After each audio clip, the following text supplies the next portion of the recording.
I get it. It's scary hearing about what quantum computers could do to Bitcoin one day, if or when they actually arrive. But here's the thing. Google put out an alert, an update. They said quantum computing could break Bitcoin-like encryption. It could, because it's hypothetical. We don't have it. Now, potentially, we don't know. It could be 8 to 10 years away. So they said that it could come faster than we think. It could use 20 times less resources.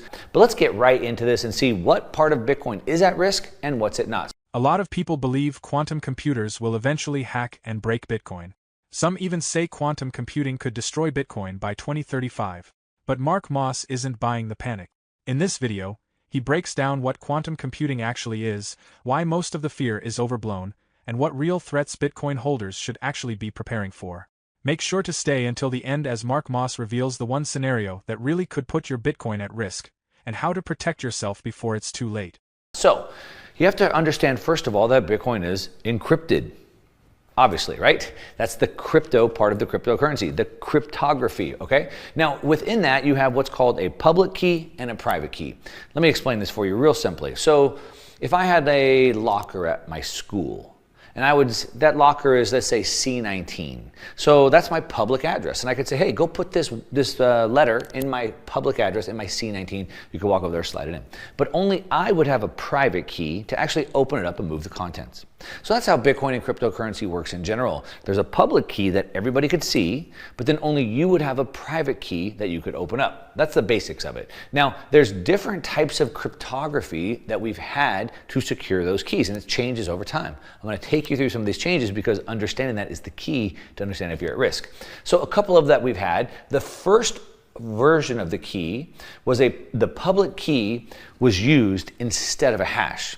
So what this means is that everybody could see the public key. All the types of signature schemes that we've had since then do it differently. Instead of showing the world the public key, they use a hash in the blockchain. So they put a signal inside the main blockchain to the public key, but the public key is not available. That's a really key piece to understanding what's going on.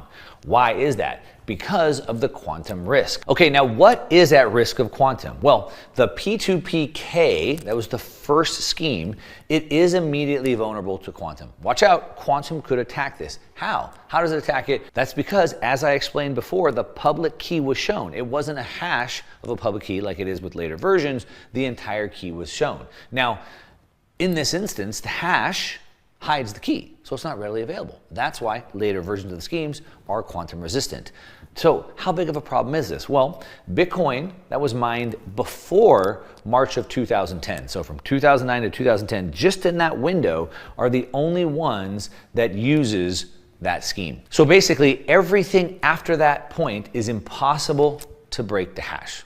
Okay, so the Bitcoin blockchain is secure. It can't break the hash. It could only break and get the public key if it's readily available, and that's only for keys that were made before March of 2010, and assuming that the Bitcoin has never been moved. Why is that? Well, we have to understand what's at stake. So in that period from 2009 to 2010, 1.7 million Bitcoin were mined during that period. It was the golden age. Anybody could plug in a computer and get Bitcoin. It was amazing. I wasn't doing it, unfortunately. 1.7 million Bitcoin were mined up until that date of March 2010. And again, they used the pay to public key where it was readily available. Now, of that 1.7 million, that's what's at risk right now. 95% of that Bitcoin has never moved. Most likely, people lost their keys. Now, Satoshi, whoever Satoshi is, was, whatever, has a certain amount of keys in their wallet. We can see that there's about 1.1 million Bitcoin sitting in that wallet. It's about 5% of the supply. At today's current price, which we're making new all-time highs at the time we're recording this, it's about $124 billion. That would put Satoshi, if they can claim this wallet, or whoever could claim this wallet, in the 12th richest person in the world right now today. Okay, so what's at risk here? Well, what's at risk is these coins right here. So hypothetically, they could break in, they could steal those coins, and then what? They would own them, they'd be the 12th richest person. They could dump them in the market. They could potentially short-term, crash the price until the market absorbed those and went back up. But that's really the total potential risk that we have. That's what's at stake. However, there's solutions for this, right? Problems, solutions. So a couple things that can be done. According to Moss, the real quantum threat to Bitcoin is not actually the entire network, but only about a specific batch of coins mined before March 2010. Back then, Bitcoin used an older system that exposed public keys directly on-chain. If quantum computers become powerful enough, they could potentially crack those keys and steal the coins. Roughly 1.7 million Bitcoins were mined during that early window. Most of them have never moved. That includes the 1.1 million believed to belong to Satoshi Nakamoto, worth over $120 billion today. If those were ever stolen and sold, it could trigger a temporary price shock. But the rest of the network, which uses modern cryptographic protections, remains secure. Now let's go back to Mark Moss, because in this next part, he explains exactly how to make sure that your Bitcoin, no matter when it was mined, stays completely secure, even in a future with quantum computing. There's solutions for this, right? Problems, solutions. So, a couple things that can be done. Number one, if you have coins, if you're lucky enough to have gotten coins in that period before March of 2010, all you need to do is just move your coins to a new wallet address.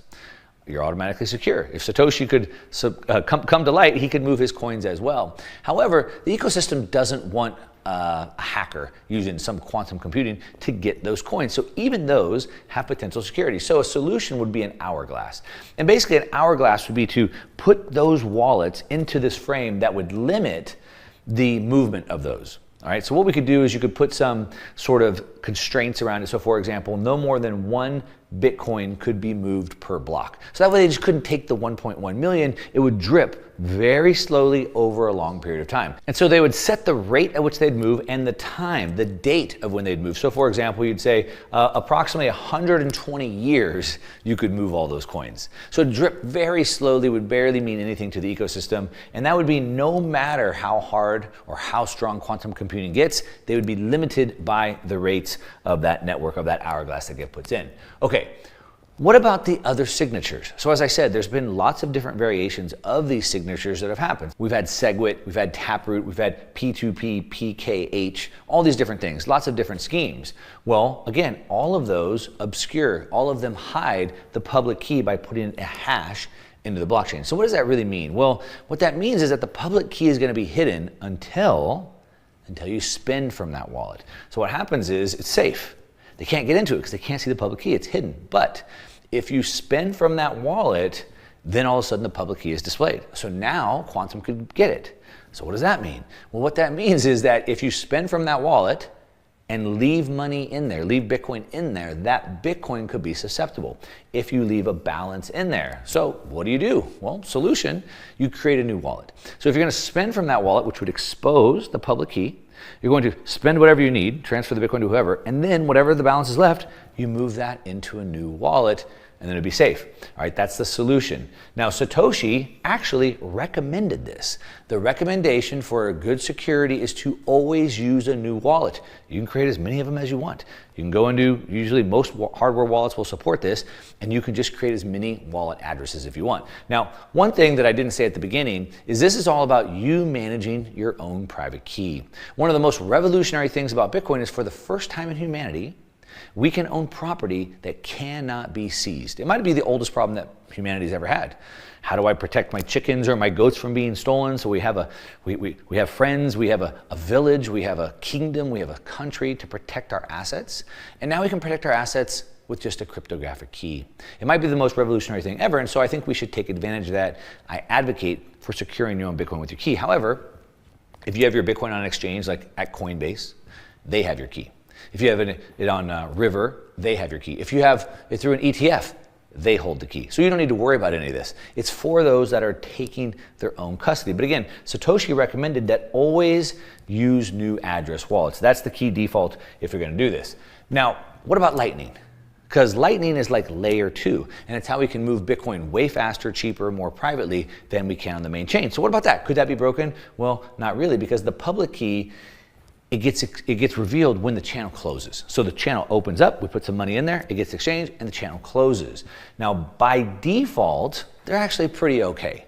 Now, of course, there's some mitigation that can be done, but of course, we don't have quantum, So we're not exactly sure how to prepare for it because we don't even have it yet. All right, so you have to understand a lot of this is hypothetical. We don't know what we're preparing for yet, but we know that we're pretty safe. Okay, one more thing. There's the mempool. So what happens is there's all these transactions happening. I'm transferring to you, you're transferring to them, and these transactions go into what's called the mempool. And then the miners, the Bitcoin miners, will process those transactions. Okay, now the transactions, they get broadcast. We have to show them to all the miners so they can get the transaction process. Okay, transfer this money to that person, transfer to this person, right? So that's the problem. The public key it's public in there, so it's vulnerable. Now, it's not just that easy. It would require a massive amount of computer power. It would have to be brute force attacks. So it's not trivial by any means, but it's possible that could be a potential attack vector. However, again, there's solutions to this. So for example, we could do delays where things couldn't move right away. We could use quantum proof addresses. So again, we can change those address schemes and we can move them into quantum proof addresses. So none of this is catastrophic. There is some danger if you don't do anything or you don't do things right, but none of this is catastrophic. It can all be fixed. Now, what about post-quantum? So in 2009, we had a scheme. 2009, we had another one, 2012, 2015, 2017, 2021. What is next? Again, we can come up with a new key scheme. I don't know, 2030, 2028, we don't know, but we can come up with a new scheme that everyone could move their wallets into this one to be post-quantum resistant. So it's not the big risk like everybody thinks it is. Now, some will be at risk, some might. Now, so moving forward, what do we want to do? Number one, don't panic, and certainly don't go buy like these quantum resistant tokens that these scam artists are trying to sell you, okay? Bitcoin is going to be perfectly fine as long as you use a little bit of reasonable common sense. Number two, use wallets, new wallets. Don't reuse old ones. All right, so again, you can create as many wallets as you want, spend what you want to spend, and move the rest to a new wallet. Simple. Also, move UTXOs, so UTXO are unspent transactions, move those into new addresses. The new addresses are going to be safe. Also, think of it like a checking versus savings. All right, so my savings is something that sits in like cold storage. It's deep and dark cold storage. The checking is like something I'm spending from. Maybe think about like your wallet. You wouldn't walk around town with all the money in the world in the wallet.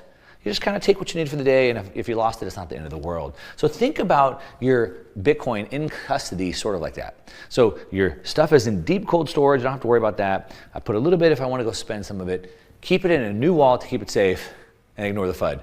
Bitcoin's not going to be crashed by quantum. It's perfectly safe. As Mark Moss said, if you happen to hold coins from before March 2010, all you need to do is move them to a new wallet. That simple action makes them quantum resistant. For everyone else, the rule is pretty straightforward. Never reuse wallet. When you spend Bitcoin, create a fresh address for the remaining balance. That keeps your public key hidden and your coins safe. Moss also explains that Lightning channels and modern signature schemes like Taproot and SegWit already obscure public keys by default, making them extremely difficult to target.